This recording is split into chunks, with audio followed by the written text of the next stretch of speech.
Majo John Madden on the ground in Mexico.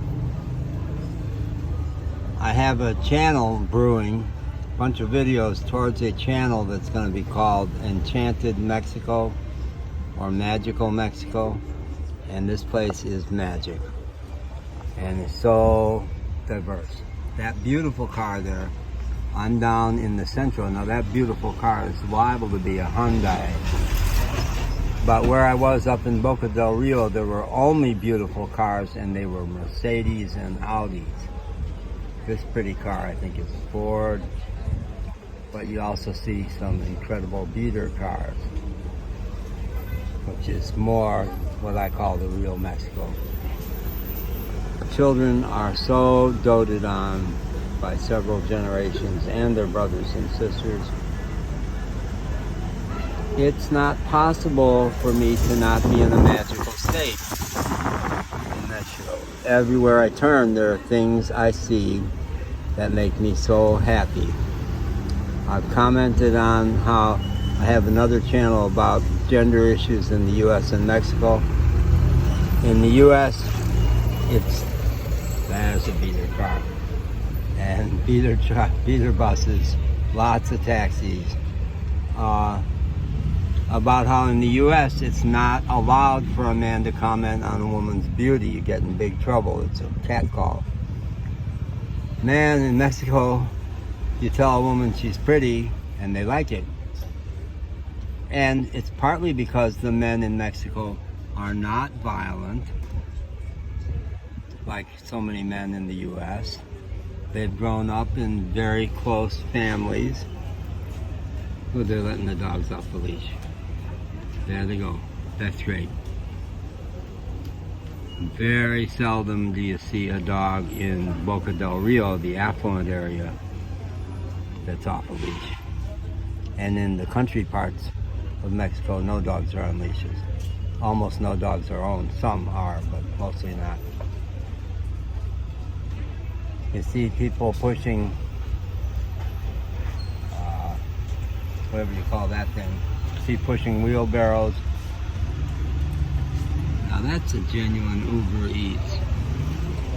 All through Mexico, people use motorcycles as transportation, but in Boca del Rio section, the only motorcycles you saw were Uber Eats. The McDonald's was empty at 8 in the morning because all the people up there were getting Uber Eats was in and out of that restaurant many times an hour. They had a table especially for them. Yeah, so the women in Mexico, they're glad to show off their shoulders and their arms. There was, what got me going on this, there was a woman standing over there with a huge slit up her dress, almost to her head.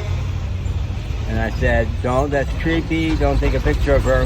No, it's documentation, it's documentation. She's standing there, standing there, standing there. And how can you not be turned on when the women are so sexy? Before I could get my camera, she caught her bus and she was gone. So that was a Buddhistic moment for me. The people selling their drinks and their meals, and sometimes their hats and things like that. And I'm in a spot that's supposed to be just for dropping off. And I thought I was precariously near the curb, but this guy came around and parked in front of me. And I think he was running into some store.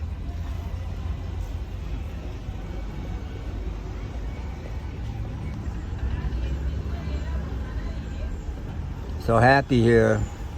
So happy in Mexico. There's people on their motorcycles. This guy's going the wrong way. So he's grabbing this parking spot. That bus is roaring through there. So I could just do this for hours, just sit and comment. I call it my fool on the hill moment. Just to grok, get off on the people watching, blocking the sun with whatever packages, or they'll wear a towel over their head to block the sun, which is strong. We're almost to the equator, south of the Tropic of Cancer here in Veracruz, Mexico.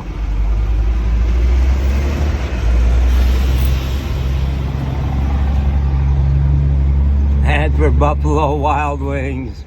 Oh my God, the American companies down here. I saw Buffalo Wild Wings, I guess, in Boca del Rio. There was one just down the street from me in Asheville, North Carolina, which did not allow, they had a policy of not allowing big corporate presences in the downtown. But it was just enough out of the downtown that they let the Buffalo Wild Wings. And when my son and daughter-in-law came to visit me in Asheville, they didn't want to go to any of the funky restaurants. They wanted to go to Buffalo Wild Wings. Lots of bicycles. Lots of people who don't have cars take taxis, ride their motorcycles, ride their bikes. Adore the kids. Adore the kids in Mexico. They are so doted on. And they never were taught to be afraid of strangers. That never happened in Mexico. In the US, it started with my generation. There were highly publicized cases of kids being abducted, put it on milk cartons and posters everywhere. Taught parents that you're not a good parent unless you teach your kids to not make eye contact with a stranger. Stay away from strangers. That didn't happen in Mexico. And there's two levels of what good stuff came out of that. One is that the kids are magical. They are not afraid. They're ready to engage with anybody who looks like fun.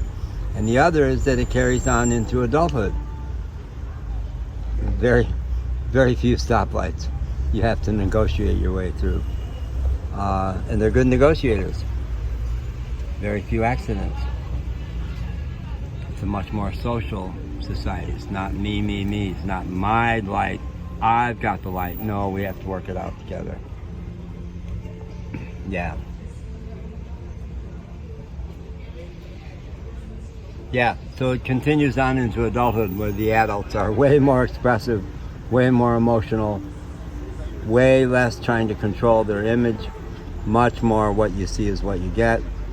And my first night down in Victoria, in the hotel where I was staying, which was a Hampton Inn, a Hilton property, but the lower end, but a lovely hotel filled with middle-class people. But 1 in the morning, I was roaming the halls for some reason, and this lovely 30-ish woman, I had adopted a puppy that day in the garbage at an OXXO station. I picked the puppy out of the garbage, and what else was I to do? I sure didn't want a puppy, but what else was I to do? So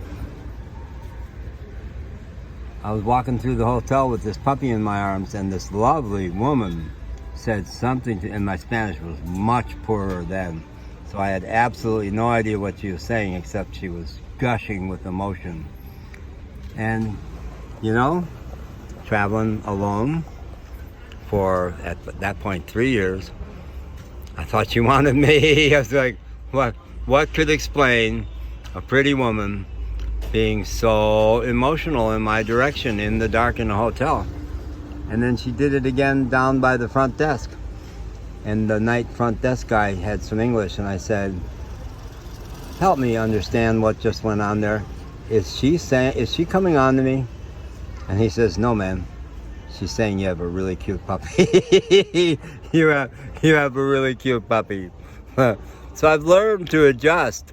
I've learned to adjust that when a woman is all unabashed and unrestrained in your direction, it does not mean anything personal. She's just being who she is, because she's never had to not be. Nobody ever taught her to keep her game face on. It's just not a thing. Middle class, yes it is. Boca del Rio, it sure is. But real Mexico, like down here in the Central, no. That's not how they operate. Oftentimes the rider doesn't hold on at all. The drivers are so skilled on these motorcycles, and the riders are so skilled. You'll see someone on the back of a motorcycle fussing with their phones. Yeah. More bikes. More bikes. Hand in hand. So many people walking hand in hand. Does it break my heart to be alone here? Sure. But people are so available, and it's so easy to make friends down here. Super easy. In the U.S., they write articles about how hard it is to make friends as an adult. No. Especially with the guys. The guys love to have amigos. They love to call you amigo. This kid's wandering around by himself. You know? They take risks. They give kids room to skin their knees, room to run around and play in the stores. Yeah. See, I could go on and on, but I'm going to stop now at 10 minutes. Bye. Have a good day.